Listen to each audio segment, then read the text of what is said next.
Welcome back. If you've just joined us, you're watching your news at 10 on Channels Television, coming to you live from Lagos. A reminder of our top stories. House of Representatives insists Vice President Osinbajo has questions to answer over 5.8 billion naira consolidated revenue fund transferred to NEMA. Vice President refutes claim by House Committee. Former National Security Advisor Sambo Dasuki refuses to continue court appearance on charges of illegal arms possession until his bail is respected. Anambra State lawmakers foil attempts to impeach Speaker of the State House of Assembly, Rita Maduagwu. And the UK and EU agree to a draft Brexit deal after extensive negotiations.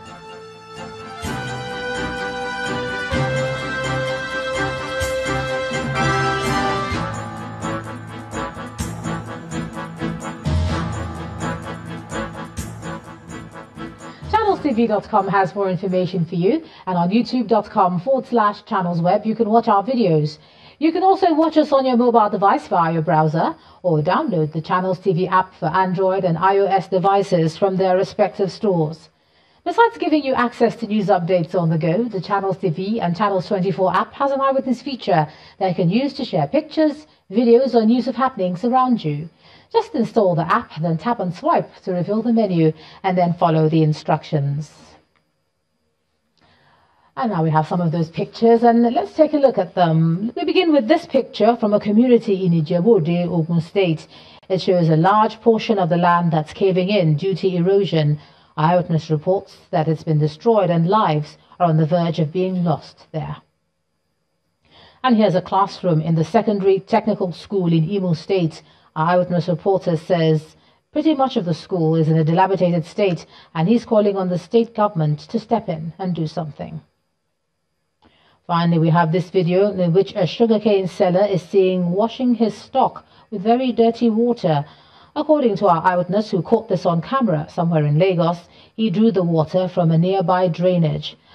He says this is a dangerous act that must be discouraged as it exposes consumers to contamination.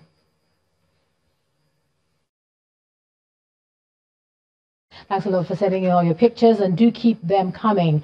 Now let's get another perspective on our lead story concerning the adjournment of sitting of the House. And joining me live from Abuja is the Executive Director, Center for Democracy Development, Idayat Hassan.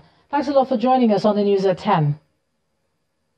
Well, thank you very much for having me. Okay, now how do you react to this latest adjournment, seeing as the upper and the lower house are adjourning for different reasons? What do you think, first of all? I think it's to be expected because our campaign commences fully November 18. But is it a welcome development? That's another kettle of fish entirely. Because already, you know, during electioneering period, everything is as a doldrum. Investors are not investing.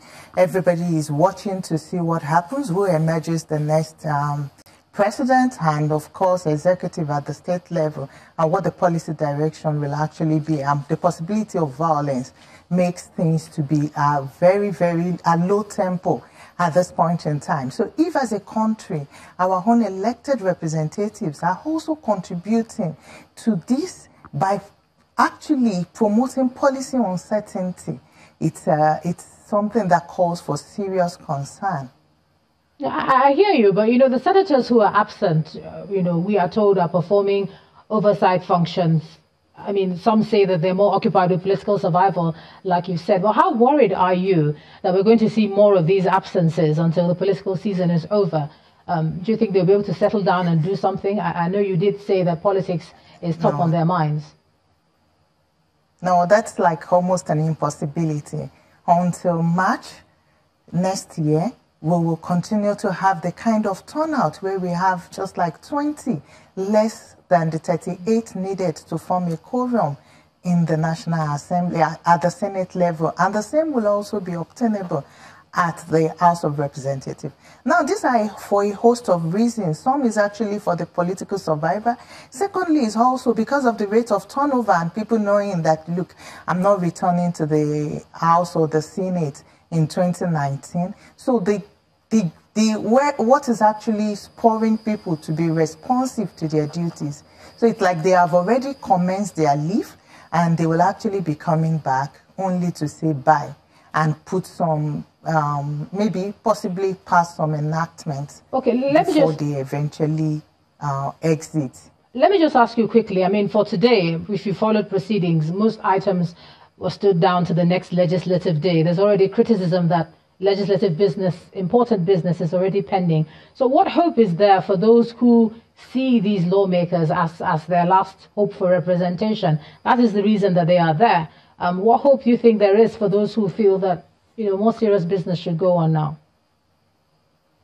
I think there is actually little or no hope. If I can relate it simply, the work of a lawmaker is not those three big issues we look at it, but they also help in terms of fostering human rights of their constituents. So if as a constituent now I have issues, all I have to do is to walk up to my representative and he brings it either as a point of order or public hearing or inquiry. What it means is most of the challenges people are experiencing in the constituency can in no way be brought up earlier than March. So the right, that representation itself, not just representation in terms of policy formulation, oversight, and co, is already lost. All right, thank you so very much. Executive Director, Center for Democracy Development, Idayat Hassan. Thanks for sharing your thoughts with us on the News at 10 tonight. Now, with the 2019 polls just around the corner, the campaign against vote selling and vote buying continues to gain momentum. Now, this time it's the primate of the Anglican Communion in Nigeria, Most Reverend Nicholas Oko, urging Nigerians to shun vote buyers in the coming elections. The Most Reverend Oko, who was speaking at the 8th edition of the Divine Commonwealth Conference, said the next election will test the resolve of Nigerians to stand for what they believe in. According to him, Nigerians have continued to lose their power as a result of selling their rights to politicians who do not mean the country well. The people here, they are just representatives of different parts of the country. They will carry the message back. And our belief and prayer and hope is that they will insist on the right things. For instance, with regard to elections, that there will be no vote buying. There will be no cheating. And they will ensure that the vote they cast will count. They will not allow anybody, no matter how ambitious, to cheat them. Because when they are cheated, the future of their own future, the future of their family, the future of their children and children will be compromised. Now let's cross over to Abuja, and here's Terry Ikumi. Terry? Staying with election matters now, the European Union Centre for Electoral Support has reaffirmed its commitment to support the Independent National Electoral Commission in organizing credible elections in Nigeria in 2019. The centre is holding a two-day workshop for implementers of the Election Monitoring and Support Centre of INEC in north-central Nigeria. It is aimed at familiarizing functionaries of the Commission with the structure and operational frameworks of the EMSC ahead of the 2019 general elections. Our correspondent Emperor Simon has the details. Violence, ballot box snatching and rigging are among major issues that affect the smooth conduct of elections in Nigeria.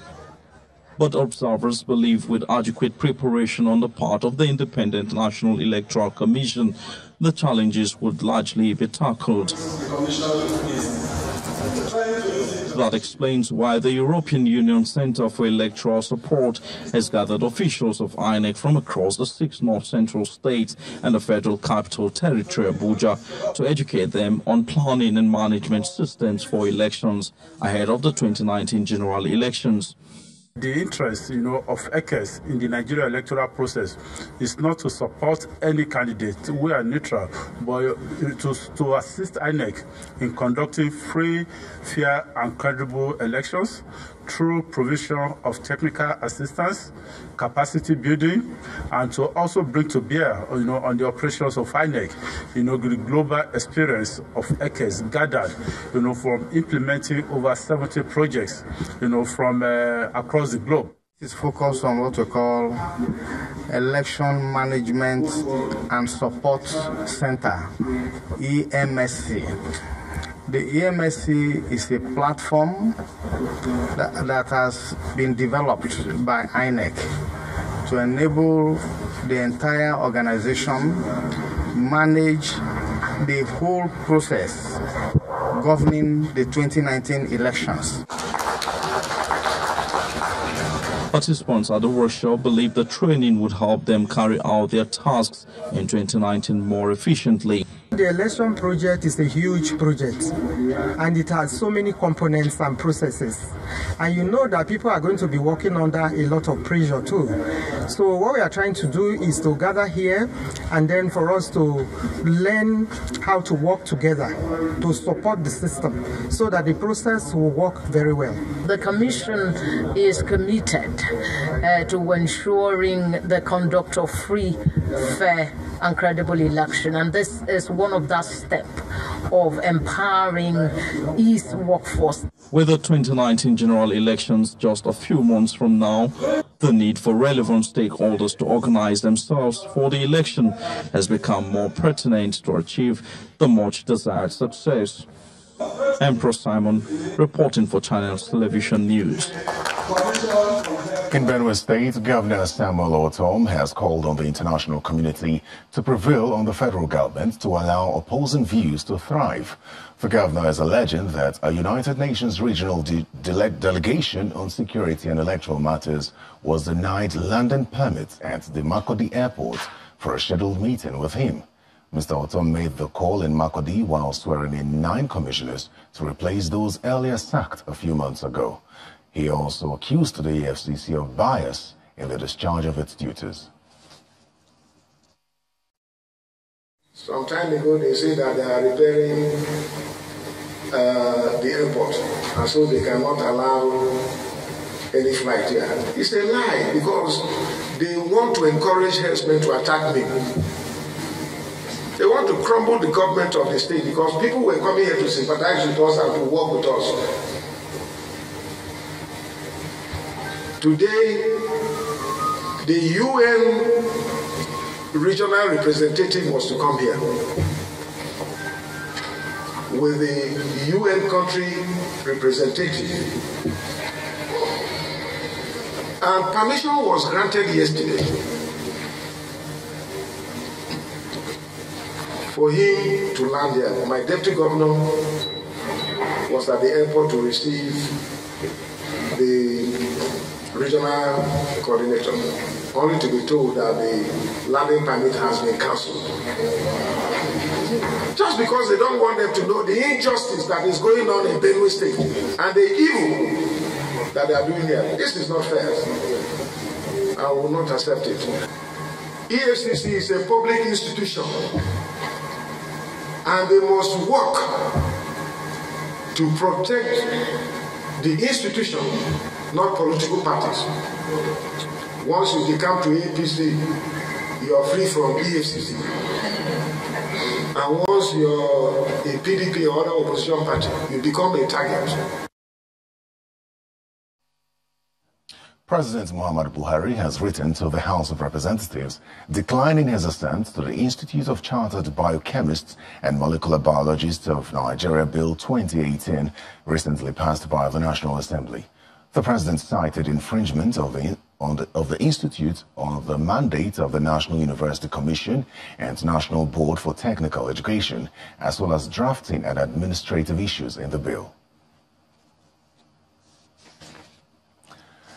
When News at 10 returns, oil prices hit new lows as Organization of Petroleum Exporting Countries lowers its 2019 crude demand forecast for the 4th consecutive month. That's on Business News. Stay with us.